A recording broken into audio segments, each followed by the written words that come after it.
Assalamualaikum warahmatullahi wabarakatuh. Waalaikumsalam warahmatullahi wabarakatuh. Alhamdulillahirabbil alamin. Wassalatu wassalamu ala sayyidina Muhammad wa ala alihi washabbihi ajmain. Minta tolong dibantu Bu Despri untuk share screen. Ibu-ibu yang dirahmati Allah, ini kelas matrikulasi yang kedua kali ya yang kita adakan dan direncanakan akan berlangsung 6 kali pertemuan.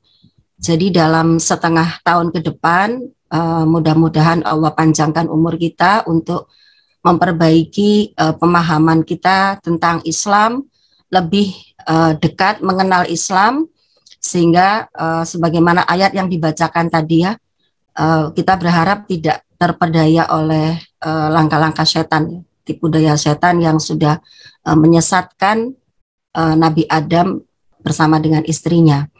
Nah, pada pertemuan yang pertama, insya Allah nanti kita bicarakan bersama ibu-ibu tentang bagaimana kita mengenal Islam sebagai sebuah sistem yang sempurna. Sebagai sebuah sistem yang sempurna yang diberikan Allah untuk manusia bisa menggunakan sistem ini memimpin bumi, alam dan seluruh isinya dengan syariat yang ada di dalam Islam. Ini berkaitan nanti dengan penjelasan saya awali nanti dari situ ya, bahwa ada tugas yang besar yang Allah berikan seiring dengan kenapa kita diturunkan ke bumi, kenapa kita diciptakan sebagai manusia dan diturunkan ke bumi, dan sebetulnya apakah bumi itu tempat kita yang abadi atau itu tempat kita menunaikan misi itu tadi ya, tempat kita menunaikan misi. Jadi ada tempat asli sebetulnya dari manusia itu dan dia punya misi sehingga dia diturunkan ke muka bumi. Nah, itu perbincangan kita nanti hari ini insya Allah sampai dengan sebelum zuhur tentang hal tadi. Dan dari situ kita akan melihat bahwa ketika manusia ini menjalankan misinya dengan sempurna, memimpin bumi dengan syariat Islam, maka kebahagiaan dijanjikan Allah bagi manusia sendiri dan juga alam dan seluruh isinya itu akan menjadi lebih baik. Kemudian pada saat dia kembali ke tempat aslinya, ya manusia itu kan tempat aslinya sebetulnya di surga. Tapi itu tergantung misinya tadi ya, nanti sempurna atau tidak. Nah, itu juga dijanjikan Allah kebahagiaan yang abadi. Kita mulai dari slide pertama. Saya tulis terlebih dahulu, ibu-ibu yang dirahmati Allah, tentang poin perbincangannya hari ini adalah tentang memahami hakikat penciptaan manusia tanpa melihat lagi latar belakang kita itu ada yang dosen, ada yang peneliti ya, bermacam-macam gitu. Tapi kita lebih melihat kita sebagai manusia.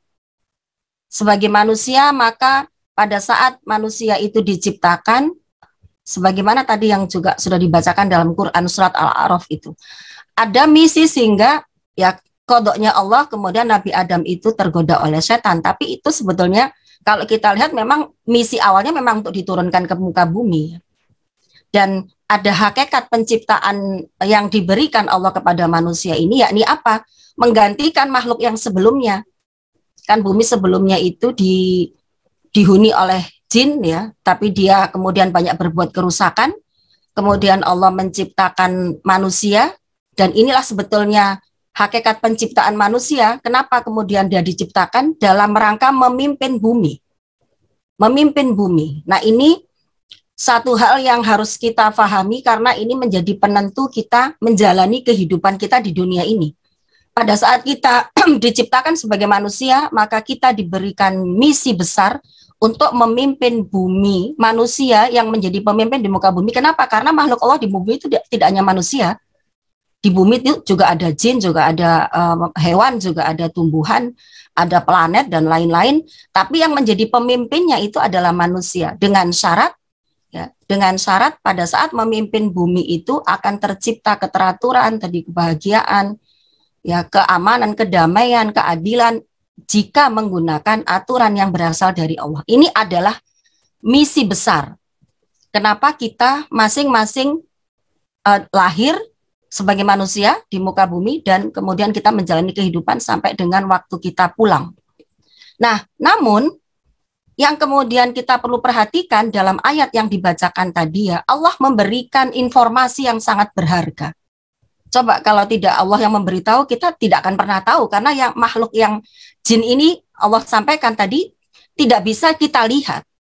Tidak bisa kita lihat. Mereka bisa melihat manusia, tapi kita tidak bisa melihat mereka. Dan pada saat mereka itu mengikuti manusia turun ke muka bumi, itu ada satu proposal. Kalau kita baca dalam Quran surat Al-Baqarah, ada proposal yang diajukan oleh iblis pada waktu itu, bahwa mereka minta diberi izin untuk menggoda manusia itu dari segala penjuru, dalam rangka membuktikan bahwa makhluk yang namanya manusia ini tidak layak dia sembah, tidak layak dia sujud, bukan tidak disembah ya, mohon maaf, tidak layak dia sujud. Kenapa dia nggak mau sujud gitu? Karena makhluk yang namanya manusia ini nggak layak untuk disujudi gitu. Karena itulah dia mengajukan proposal untuk membuktikan kesombongannya itu, dan itu kan dipenuhi oleh Allah. Silahkan gitu, silahkan goda dari mana saja, itu tidak akan bisa berlaku bagi hamba-hambaku yang solih. Jadi Allah memberikan informasi yang sangat penting bagi kita sebagai manusia pada saat kita itu menjalani misi di muka bumi, memimpin bumi dengan aturan Allah. Ada musuh yang selalu menyertai, aduwwum mubin. Dikatakan Allah, musuh ini nyata. Tidak bisa dilihat, tapi musuh ini nyata. Mereka memiliki pasukan, mereka menjalani sebuah strategi, mereka menyusun langkah yang sangat terencana dalam rangka tujuan besarnya dia adalah menyesatkan manusia dari tugas utamanya tersebut. Tugas utamanya manusia diciptakan memimpin bumi dengan syariat Allah. Ada makhluk lain ya. Kalau makhluknya namanya jin, tapi kalau kemudian dia sesat dan dia menyesatkan yang lain, itu namanya sudah jadi syaiton. Jadi bukan hanya dirinya, tapi dia juga mengajak orang lain untuk ingkar kepada Allah. Nah, itu namanya syaiton. Nah, dia misinya di situ karena dia mau buktikan kesombongannya tadi itu.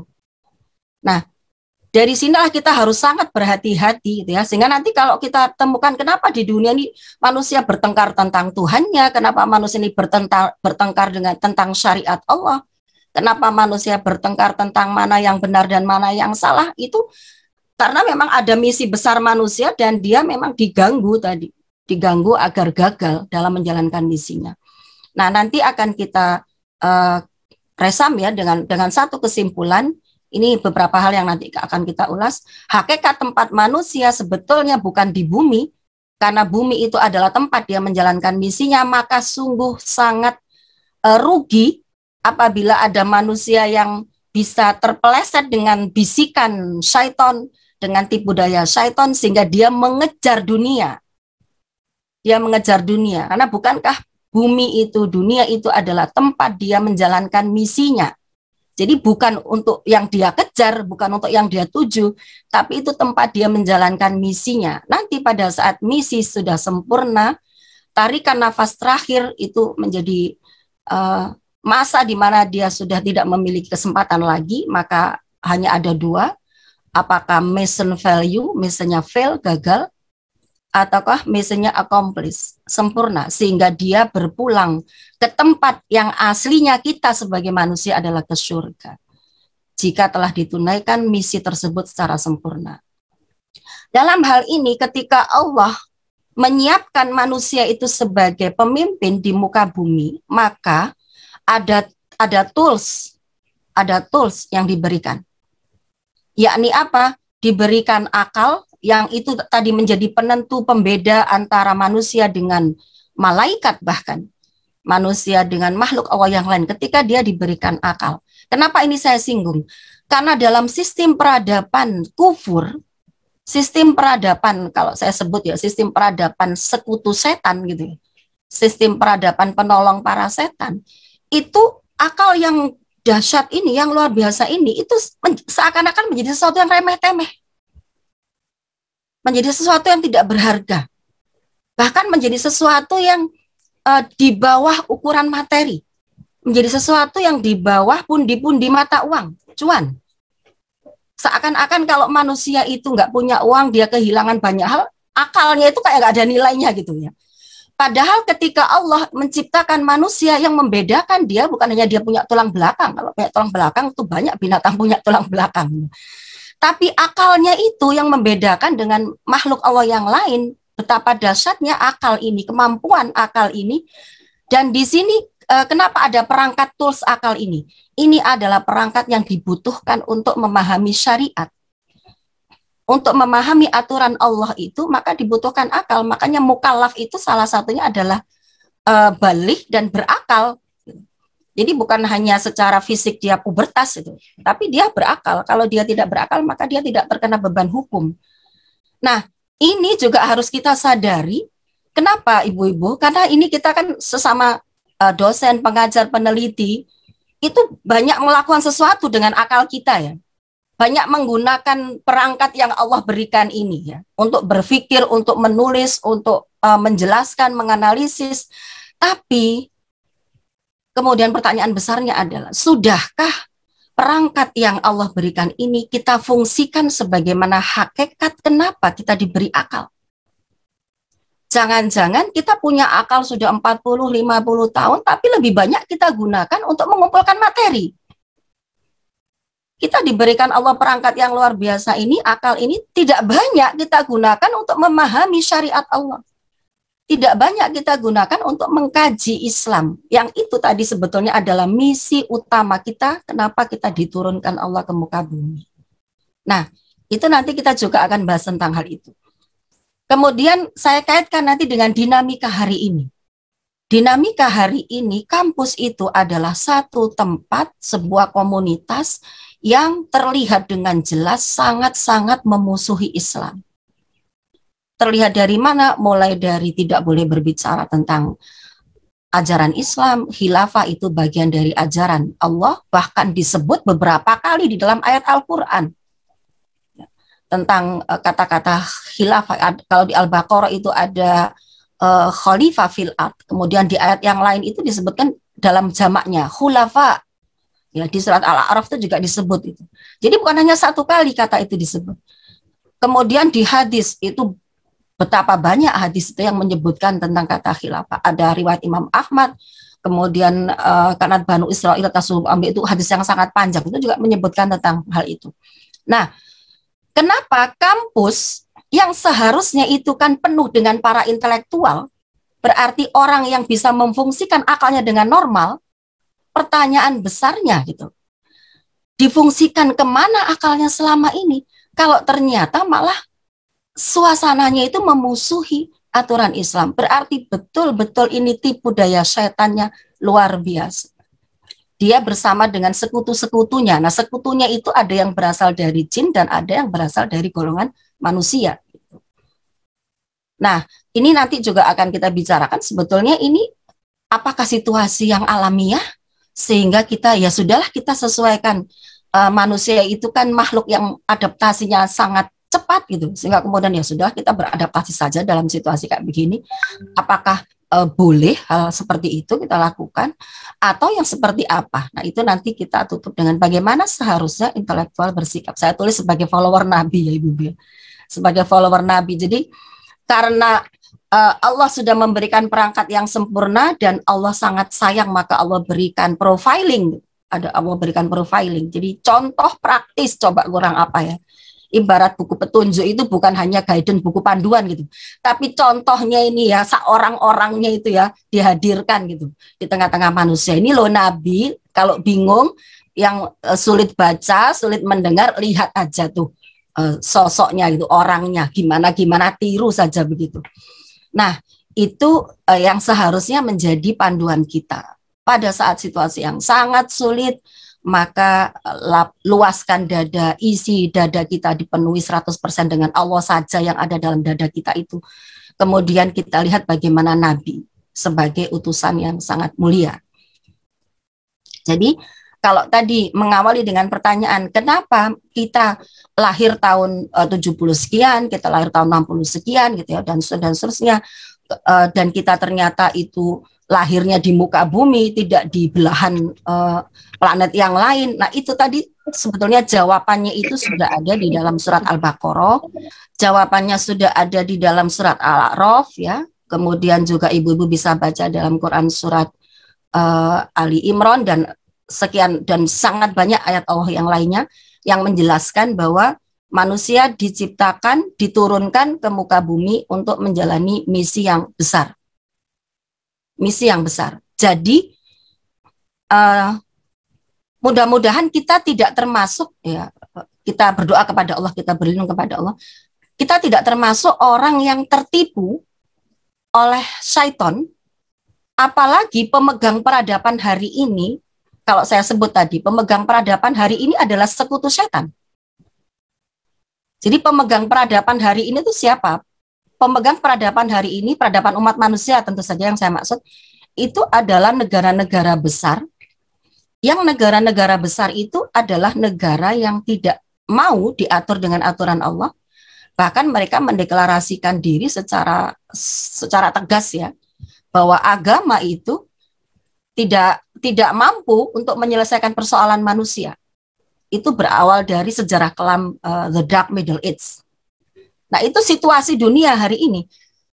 Nah, bisa kita lihat kehebatan sebuah peradaban. Makanya kenapa bumi itu harus diatur dengan aturan Allah saja, karena kehebatan sebuah peradaban dalam bentuk ada sebuah miniatur sebuah negara yang dia memberikan sebuah regulasi, kemudian pada saat dia melejit menjadi sebuah negara besar, dia bisa mengontrol, dia bisa melakukan lobby dengan negara-negara yang lainnya, mengajukan satu kesepakatan bahwa kamu harus ngikut dengan ritme saya. Nah, ritmenya apa? Kalau ritme pemegang negara besar hari ini adalah ya tidak mau menggunakan aturan Allah karena merasa bahwa agama itu tidak mampu menyelesaikan dinamika persoalan manusia. Nah, kehebatan sebuah peradaban adalah pandangan-pandangannya itu bisa mempengaruhi cara berpikir manusia sekalipun dia tidak diajari secara intens. Itu kehebatan sebuah peradaban. Kalau hari ini ukurannya itu adalah materi, sementara Allah mengajarkan nanti itu kita itu mati. Mati itu nanti akan dihisap. Itu saya yakin nggak ada satupun muslim yang nggak tahu. Bahwasanya nanti pada saat kita mati itu kita akan menghadapi kehidupan yang menjadi penentu, dan itu kehidupan yang abadi, ada surga, ada neraka. Saya yakin 100% semua muslim tahu. Tapi kalau ditanya, apakah sudah siap tentang hal itu? Apakah sudah punya bekal yang cukup tentang hal itu? Ini mohon maaf ya, itu juga muslim tuh kadang-kadang percaya diri sekali. Yang mudah-mudahan nanti segala amal saya menjadi amal solih gitu. Sehingga seringkali kan kita dengar ibu-ibu kalau kemudian ada sebuah riset penelitian, itu kan kemudian muncul juga kan kalimat, mudah-mudahan ini menjadi kontribusi amal solih saya, mudah-mudahan ini menjadi amal yang bisa membawa saya ke kehidupan yang baik, ke surganya Allah. Nah, dan seterusnya. Jadi manusia seringkali berpersepsi sendiri gitu. Seorang muslim berpersepsi sendiri bahwa apapun yang dia lakukan, ya kalau niatnya baik, ya itu insya Allah nanti akan bawa dia surga. Tanpa kemudian dikaji dengan akalnya tadi itu, dikaji tentang nas-nas, ayat Al-Quran, hadis, apa sih definisi amal yang baik itu? Apa definisi amal yang buruk itu? Jangan-jangan, na'udzubillah, kita itu mengira amal-amal kita baik, terus kecelek itu, na'udzubillah. Kemudian pada saat dibangkitkan, zong. Saya mulai dari contoh yang sangat sederhana, tapi ini sangat penting. Kita mulai dari berbicara tentang sholat. Wa ma khalaqtul jinna wal insa illa liya'budun. Ini juga saya yakin semua muslim sangat tahu tentang ayat ini. Liya'budun, untuk beribadah kepada Allah. Coba sekarang kita kontemplasi, nggak usah ngeliat orang lain ibu-ibu ya, berarti ke diri sendiri. Sholat, kita sudah yakin 100% sholat kita itu diterima, accepted, karena ada malaikat mungkar, malaikat nakir. Ibaratnya kalau centang itu centang biru gitu ya. Sholat subuh tadi pagi. Sholat subuh tadi pagi itu yakin kita bahwa itu sudah centang biru, accepted sholatnya. Atau zong, silang ternyata sholatnya itu. Kenapa? Karena di dalam hadis juga sangat banyak dibahas bahwa betapa banyak orang itu yang sholat tapi dia lalai dari sholatnya. Jadi dia sholat itu seperti apa? Seperti pohon yang bergoyang. Pohon yang digoyangkan angin. Kan ada hadis yang menyebutkan begitu. Jadi kalaupun dia rukuk ya, kalau rukuk itu ibarat pohon kena goyangan angin. Jadi nggak ada hatinya di situ. Tidak ada aspek liya budun, menyembah, sujud. Pada saat kita sujud kepada Allah itu beneran sujud, nyembah, ini sedang nyembah ke Allah. Atau ya tadi seperti gerakan-gerakan ya sudah bergerak saja kemudian ditutup dengan salam. Nah, naudzubillah itu kan jadi bisa nanti jadi zong gitu salatnya. Nah, masalahnya adalah kita kan nggak punya garansi ya. Sehingga kenapa kita harus terus-menerus mengkaji dalam rangka memastikan amal kita itu accepted, diterima oleh Allah. Itu baru bicara tentang sebuah amal yang setiap hari insya Allah kita kerjakan. Sementara aturan Islam, ke slide berikutnya Mbak, itu bukan hanya tentang sholat. Kalau tadi sedemikian rigid pengaturan tentang satu ibadah, bagaimana dengan yang lain? Semua regulasi yang tadi ya, yang manusia itu kan turun ke muka bumi punya misi. Saya, ibu-ibu semua punya misi. Misi yang sama-sama sebagai manusia adalah diberi misi amanah untuk memimpin bumi dengan syariat Islam. Kontribusinya apa? Nah itu yang sekarang kita evaluasi masing-masing. Kontribusi saya apa? Kontribusi ibu-ibu apa dalam rangka misi ini nanti akan dihitung. Tidak ada yang tertinggal satu dzarrah pun di yaumul hisab, misinya itu. Nah itu kalau kemudian dioperasionalkan, misi ini mau kita tunaikan dengan bagaimana?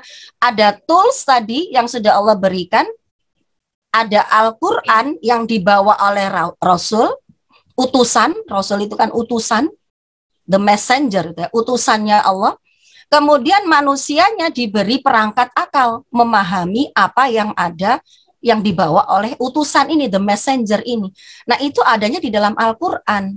Berarti ke slide selanjutnya, tugas utamanya kita sebagai manusia di muka bumi ini adalah memastikan aturan yang ada di dalam Al-Quran itu operasionalnya berjalan.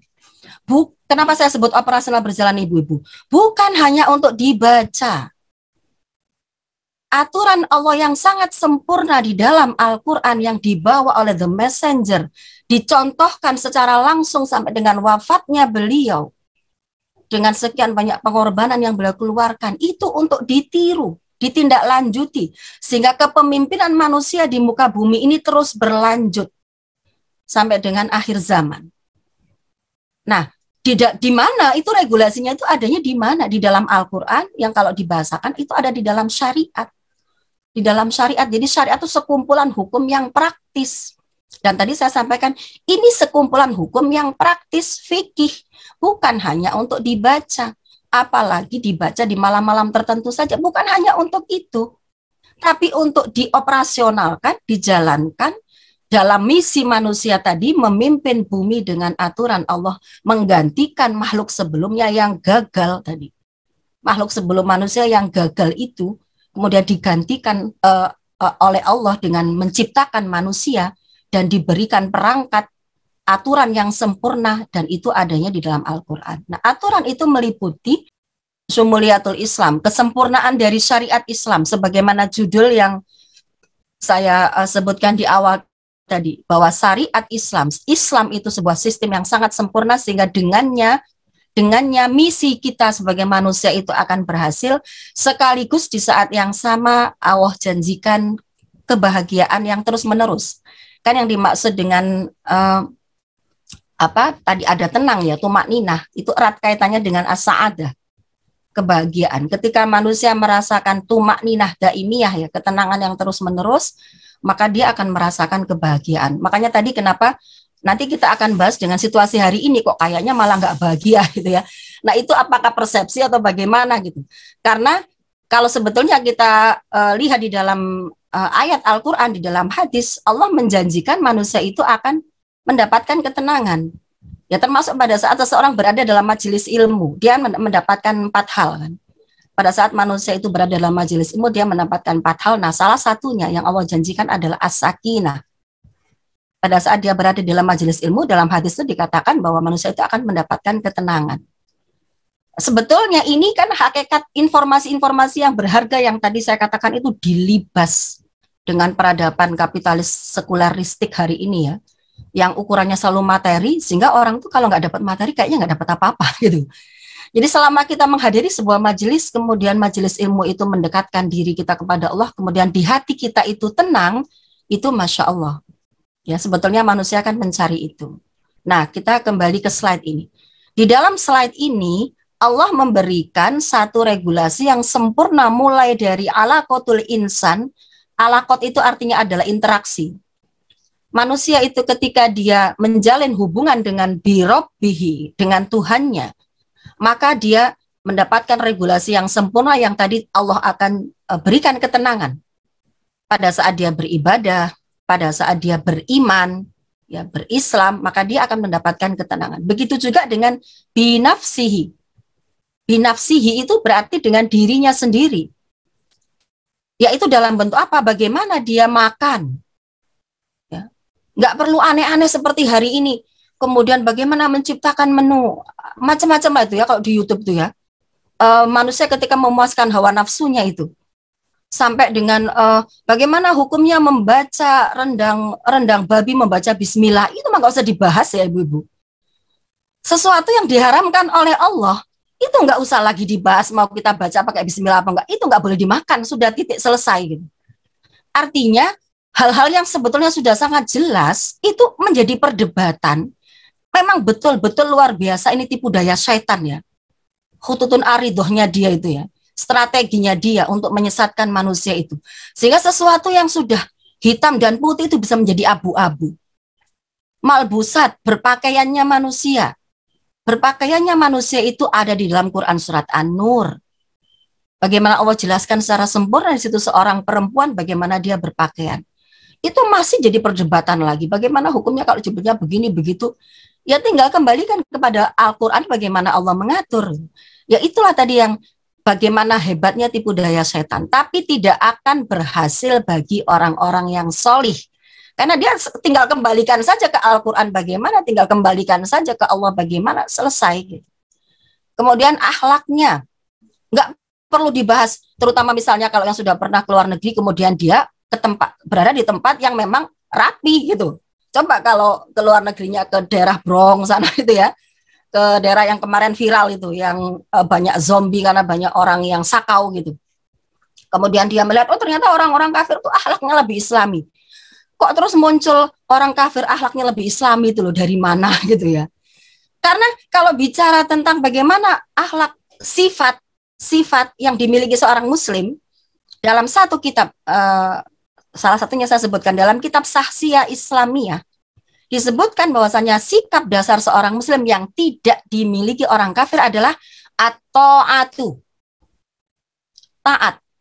Taat itu adalah karakter bentukan yang hanya dimiliki oleh seorang muslim, tapi tidak dimiliki oleh orang-orang yang tidak beriman. Makanya kenapa kalau ngatur orang Islam itu lebih gampang gitu. Karena sebetulnya karakter dasarnya itu adalah taat. Dia dibentuk Islam begitu. Kemudian kalau muncul pertanyaan, Bu, anak-anak sekarang, Bu, jangan kan itu ya, diomongin ini itu, bantah aja kerjaannya gitu. Itulah tadi hebatnya sebuah peradaban. Sehingga anak-anak itu punya guru sendiri, tinggal buka gadget, diajari oleh peradaban hari ini, sikap dia lahir seperti itu. Nah, kemudian muamalah. Muamalah itu kalau bicara itu juga banyak orang bicara begini. Kenapa kalau orang-orang non-muslim itu bisnisnya lebih disiplin, kalau meeting lebih tepat waktu dan seterusnya gitu ya. Kemudian hasilnya juga lebih banyak. Seakan-akan bahwa kalau berpegang kepada Islam itu nggak ada bagus-bagusnya. Nah, itu juga kita bicara tentang tipu daya setan itu tadi. Bagaimana dia memberikan bisikan-bisikan ke manusia ya, termasuk seorang muslim gitu. Sehingga dia tidak yakin bahwa ketika Allah menciptakan dirinya, ya ketika Allah menciptakan diri kita, ini saya juga mengingatkan diri saya sendiri, bahwasanya karena sudah terlalu besarnya tugas yang Allah berikan itu, Masya Allah tadi kan, misi manusia di muka bumi adalah memimpin bumi dengan syariat Islam, sehingga Allah jamin makannya, rizkinya tidak akan dia itu dicabut nyawanya sebelum sempurna semua yang sudah Allah tetapkan untuk dirinya. Jadi konsentrasi dia itu memang penuh ke full konsentrasi ke misi besarnya itu. Karena sedemikian beratnya tugas ini ya, sehingga Allah jamin tadi untuk makan dan seterusnya, mulai dari dia di dalam perut ibu ya, sampai dengan tarikan nafas terakhir, itu dijamin Allah rizkinya, tinggal kemudian berikhtiar saja menjemput, karena sebetulnya itu sudah ada. Nah, sebetulnya persoalan rizki juga sesederhana itu, tapi dengan bisikan setan itu bisa menjadi persoalan yang ribet, yang ruwet ya, sehingga manusia malah bisa lupa dengan misi besarnya. Ini tantangannya memang akan kita temui begini, bukan hanya di hari ini sampai dengan akhir zaman. Kemudian yang ketiga, bi ghairi min bani bashar. Bagaimana dia berinteraksi dengan umat manusia yang lainnya. Berarti itu ada banyak sekali regulasi, dan itu justru dalam komposisi yang terbesar ketika dia berinteraksi satu dengan yang lain. Sebetulnya dia menjalin interaksi ini dalam rangka apa? Menguatkan misinya, karena misi ini tidak bisa dijalani sendiri-sendiri. Dia menguatkan misinya itu supaya sukses, dia menjalin interaksi dengan manusia yang lain, sehingga ada regulasi yang berkaitan dengan bagaimana pengaturan dalam masalah ukubat, dalam masalah ketika dia berinteraksi, nanti ada aturan pendidikan, ada aturan dalam sistem sosial, kalau istilah-istilah hari ini ya. Kemudian ada aturan dalam sistem perekonomian. Nah, itu semua sudah diberikan regulasi yang sangat sempurna oleh Allah, yang menjadi tugas yang besar bagi manusia untuk fokus mengimplementasikan hal itu. Nah, kita masuk ke poin besar yang kedua, Ibu-ibu. Poin besar yang kedua, kalau tadi sudah terjawab, misi kita sebagai manusia adalah memimpin bumi dengan syariat Allah. Bagaimana mengoperasionalkannya? Bagaimana menjalankannya secara praktis? Apakah kemudian dijawab begini, oh saya akan memimpin bumi dengan syariat Allah dengan saya bertindak laku yang baik sebagai mahasiswa, ya mahasiswa yang baik, belajar yang baik, lulus yang baik gitu ya, nggak nyontek nantinya gitu, dan seterusnya, sehingga saya lulus tepat waktu, menyenangkan orang tua. Dah, itu operasionalnya begitu. Apakah demikian? Itu pertanyaannya. Kemudian kalau jadi dosen, ya berarti saya jadi dosen yang baik, dipenuhi jam mengajarnya dengan baik, ya, nggak banyak melanggar akod. Kemudian yang ngajarnya ya baik-baik saja gitu ya. Nah terus kalau ngajarnya nggak boleh ngomong khilafah, Bu, gitu ya. Nah berarti terus apakah termasuk yang itu juga dipenuhi dan seterusnya gitu. Jadi intinya kemudian meneliti dan lain-lain yang baik, ya mudah-mudahan nanti sudah selesai tugas saya sebagai dosen, terus saya pensiun, saya wafat masuk surga. Apakah seperti itu? Dan lain-lain, dan berbagai peran yang lain. Jawabannya tentu kita kembalikan semuanya, ibu-ibu, kepada Al-Quran, kita kembalikan kepada Nabi yang kita mengikuti beliau. Bagaimanakah Nabi menjalankan misi memimpin bumi dengan syariat Allah? Yaitu yang kemudian metode operasionalnya yang tadi sudah diberikan oleh Allah, contoh praktisnya, yakni apa? Nabi memulainya dengan mengubah masyarakat dari masyarakat yang disebut dengan jahiliyah menjadi masyarakat madani. Menjadi masyarakat yang tunduk patuh kepada aturan Allah. Sehingga kemudian tumbuh menjadi sebuah negara yang besar dan memimpin peradaban dunia. Itulah metode operasionalnya untuk menjalani misi besar manusia memimpin bumi dengan syariat Allah ini. Jadi tidak nafsi-nafsi, ya masing-masing saja. Nanti masing-masing bisa apa gitu. Kalau masing-masing bisa apa, ya kita lihat akhirnya potret hari ini. Pemegang peradaban adalah sekutu syaitan. Pemegang peradaban bukan orang-orang yang tunduk patuh kepada Allah. Itu karena operasionalnya tidak ditindaklanjuti sebagaimana yang dicontohkan Nabi. Sehingga kita masuk ke pertanyaan besar, mengapa akhirnya keberadaan negara khilafah itu menjadi sesuatu yang sangat penting. Lalu kemudian kenapa sekarang dimusuhi? Nanti kita akan bahas di poin ketiga. Keberadaan negara yang memberlakukan syariat sebagai operasional dari upaya manusia memimpin bumi dengan aturan Allah, itu tidak ada perdebatan di antara para ulama. Tidak menjadi persoalan khilafiyah. Sebagaimana misalnya kalau kunut itu ada yang berpendapat wajib, ada yang berpendapat sunnah, itu khilafiyah. Sebagaimana wajah, ada yang berpendapat menutupnya adalah wajib, ada yang berpendapat menutupnya adalah mubah, itu khilafiyah. Khilafiyah itu seperti itu. Ada perbedaan pendapat. Kalau sholat itu apakah bismillahnya dijaharkan atau tidak, itu ada perbedaan pendapat. Itu namanya khilafiyah. Tapi untuk negara ini, yang disebut dengan negara khilafah itu, tidak ada khilafiyah di antara para ulama. Loh, Bu, kalau tidak ada khilafiyah, terus sekarang kok ada yang begini-begini? Nah, ibu-ibu tinggal kembalikan tadi kan ke atas tadi, surat Al-A'raf tadi yang dibaca.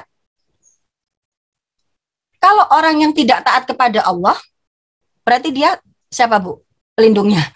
Yang surat Al-A'raf ayat 30 tadi. Mereka menjadikan syaitan sebagai pelindung-pelindungnya. Jadi kalau sesuatu yang sudah sangat jelas dalam urusan agama, kemudian ada orang yang memprotesnya, itu jawabannya ya cuma satu. Berarti dia terperdaya oleh bisikan syaitan. Yang memang setan misinya cuma satu kan, menggagalkan misi manusia. Setan misinya cuma satu, menggagalkan misi manusia memimpin bumi dengan syariat Allah. Jadi sesuatu yang sudah sangat jelas di dalam agama ini, bahwasanya negara itu adalah bagian operasional untuk bisa dijalankannya regulasi Islam yang sangat sempurna itu, kemudian dimusuhi, dicaci maki orang-orang yang dekat dengannya, kemudian dijauhkan, kalau bisa ya disingkirkan, ya apapun lah gitu. Ya itu namanya setan, segala macam cara akan dia lakukan. Nah, manusia itu terpetakan menjadi dua. Ada orang yang Allah sebut tadi, hamba-hambanya yang solih, yang dia tidak akan bisa diganggu oleh bisikan setan, gagal tuh ya setan. Jadi kesombongannya itu tidak terbukti gitu bagi hamba-hamba yang solih. Tapi ada manusia itu yang kemudian dia terperdaya. Kenapa, Bu, bisa begitu? Bisa terperdaya, Bu? Karena setan itu nggak kelihatan. Sehingga karena dia nggak kelihatan, manusia itu kadang lupa bahwa dia punya musuh. Dan musuhnya itu Allah sebutkan aduwwum mubin. Mubin, nyata. Mereka bisa melihat manusia dari tempat yang tidak bisa dilihat oleh manusia. Jadi bisikannya itu, kalau ibu-ibu baca dalam Quran surat An-Nas, fi sudurin nas.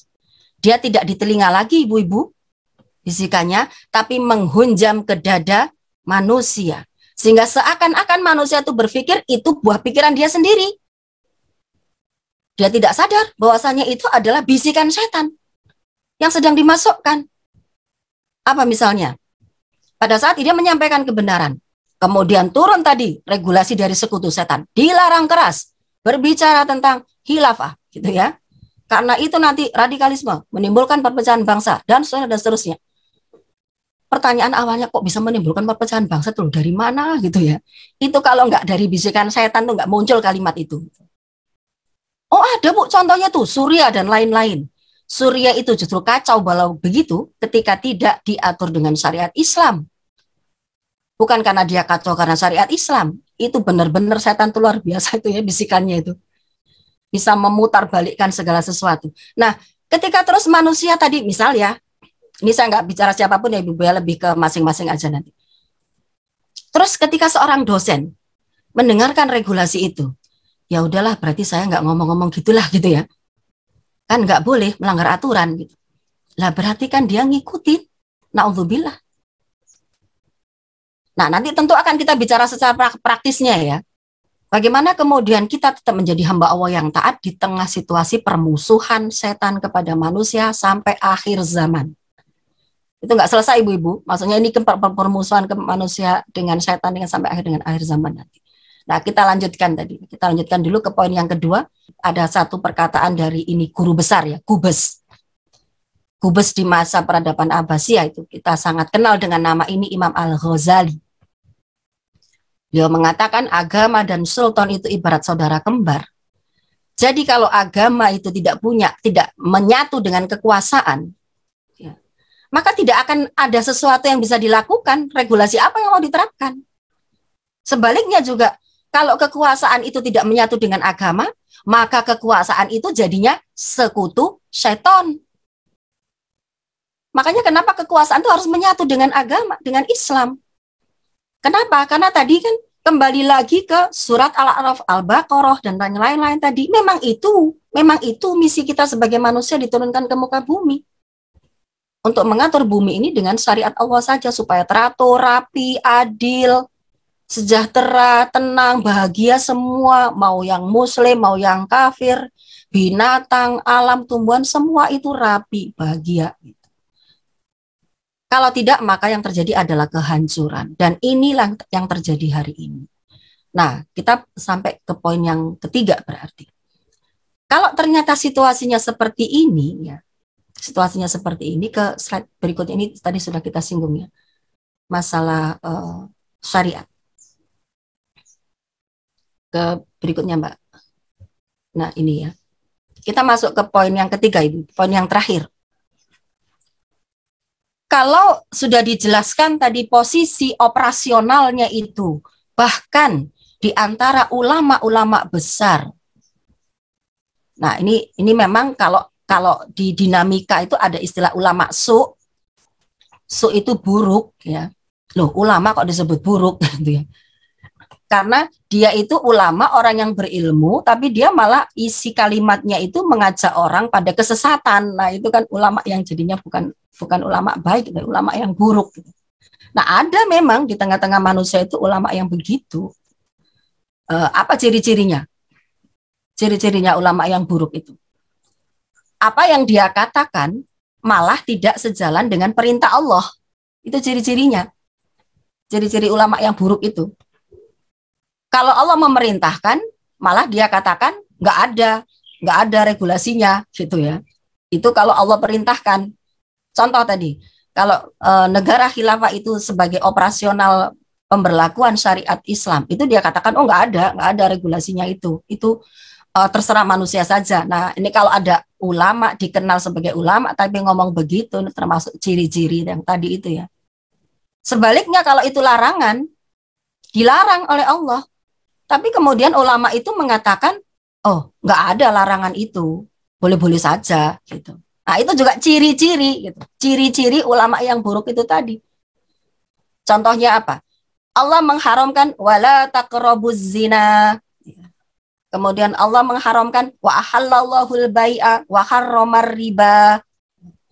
Nah, Allah mengharamkan riba. Tapi kemudian ulama tadi mengatakan, ya kalau itu untuk kemanfaatan bersama masyarakat, ya nggak apa-apa gitu. Nah, ini tuh kalimat dari mana itu? Sementara Allah itu mengharamkan riba dengan sangat jelas di dalam Quran surat Al-Baqarah itu ciri-ciri. Jadi, kalau tadi saya kembalikan lagi bahwa metode operasionalnya itu ulama tidak ada yang berbeda pendapat. Kalau kemudian ada yang menyanggah kalimat saya dengan mengatakan, oh ada Bu ulama yang mengatakan begini, ya tinggal kembalikan saja tadi ke ciri-ciri tadi itu. Kalau sesuatu yang sudah sangat jelas diatur oleh Allah kemudian dibantah oleh ulama nih sebetulnya ngikutin siapa gitu kan pertanyaannya. Dan kalau itu kemudian dibahas, apakah itu sesuatu yang akan terus terjadi? Ya, betul. Sesuatu yang akan terus terjadi. Pertarungan antara yang hak dengan yang batil, antara yang benar dengan yang salah, ini nggak akan berhenti sampai dengan hari kiamat. Kalau ibu-ibu baca dalam hadis itu kan ada kisahnya, nanti itu digambarkan, iblis itu sampai dikejar-kejar malaikat maut ya. Malaikat maut gitu. Ketika semua sudah diambil, dicabut nyawanya, kan tinggal dia tuh yang lari sembunyi ke sana kemari gitu ya. Nggak mau. Kenapa? Karena nanti kalau sudah dicabut nyawanya, dia tahu setelah itu adalah yaumul ba'ats. Setelah pencabutan nyawa, itu adalah hari kebangkitan, dan nasib dia sudah jelas. Masuk ke neraka jahanam. Makanya kan dia nggak mau cabut nyawanya sampai lari-lari kayak gitu. Nah, jadi kalau pertanyaannya ini sampai kapan situasi kayak begini ya? Pertarungan antara yang hak dengan yang batil. Ya sampai dengan akhir zaman. Karena ketika kita diturunkan ke muka bumi, tadi kan kita sudah ketemu jawabannya ibu-ibu. Ketika kita diturunkan ke muka bumi itu, iblis nggak mau terima kan? Aku minta turun juga ya Allah. Tak goda nanti mereka semua itu. Akan kubuktikan ucapanku bahwasanya dia nih manusia nih bukan hambamu yang taat gitu. Jadi kan dia ngikut terus itu ya, ngikut terus sama manusia itu kan. Nah, ini yang tadi kenapa kita bahas di awal tadi bahwa informasi yang sangat penting ketika Allah sampaikan ada makhluk Allah yang lain yang menjadi musuh yang nyata dan mereka punya penolong. Penolongnya itu ada dari kalangan manusia. Nah, kalau bicara zahirnya bagaimana? Ya tadi manusia yang dia isinya ngajak-ngajak orang untuk ingkar kepada Allah. Kalau dia pemegang kekuasaan, maka isi aturannya adalah melarang untuk taat kepada Allah. Nah, itu adalah sejatinya adalah sekutu-sekutu syaitan, penolong para syaitan. Nah, kalau situasinya begini, lalu kita harus bagaimana? Sebagai hamba Allah yang kita itu dalam situasi yang sudahlah tidak ada negara khilafah Islam itu gitu ya hari ini. Kemudian ini setan juga dari sana sini gitu. Ada yang bentuknya manusia sebagai sekutu jin, ada yang memang jin datang membisikkan ke dalam dada manusia. Lalu bagaimana manusia ini? Nah, kita masuk ke slide yang terakhir. Ya, tinggal 2 slide yang terakhir. Poinnya adalah, jawabannya adalah ya, situasinya ibu-ibu tidak akan seberat hari ini jika aturan Islam itu diterapkan secara kafah. Artinya kalau situasi sekarang ibu-ibu rasakan sangat-sangat berat. Mau taat saja. Iya. Bu Eli. Untuk diri sendiri taat saja itu sudah sangat berat. Berat banget. Tadi menjaga sholat khusyuk saja berat Bu. Gitu. Menjaga menawan marah saja, berat Bu. Karena stresornya banyak banget gitu ya. Stresornya orang itu amarahnya mudah naik itu banyak banget gitu. Beda dengan situasi. Nah, coba saya berikan abstraksi biar ibu-ibu bisa membayangkan. Coba bayangkan kita jadi dosen ibu-ibu ya. Kita jadi dosen di negara khilafah. Nah, sekarang bayangkan dulu nih supaya jadi doa gitu. Jadi kita jadi dosen di dalam negara khilafah. Berarti kita sebagai intelektual itu juga kebentuk referensi nomor 1 adalah Al-Quran. Kalau mau riset, meneliti, mengembangkan pemikiran, menganalisis, referensi nomor 1-nya adalah Al-Quran. Kenapa? Coba saya tanya, adakah referensi lain yang 100% teruji kebenarannya selain Al-Quran? Nggak ada. Jadi ketika Al-Quran itu diletakkan, itu benar-benar tipu daya setan luar biasa itu ya. Ini yang sudah 100% teruji kebenarannya itu nggak jadi referensi nomor 1 dalam peradaban hari ini. Nah sekarang coba tadi kita berandai-andai dulu. Nih misalnya kita nih ya. Lah berarti setiap kita mau riset ibu-ibu, mesti kita cari inspirasinya dari mana? Buka Al-Quran. Ini mana lagi nih ayat yang mau kita dalami gitu. Masya Allah kan. Jadi benar-benar nanti hasil riset itu bermanfaat bukan hanya bagi manusia saya yakin, bagi alam dan seisinya. Kemudian kita lihat kanan, lihat kiri ya Ibu ya. Lihat kanan, lihat kiri itu bagi rekan-rekan sama dosen. Pikirannya kan berarti sama, kebentuknya sama.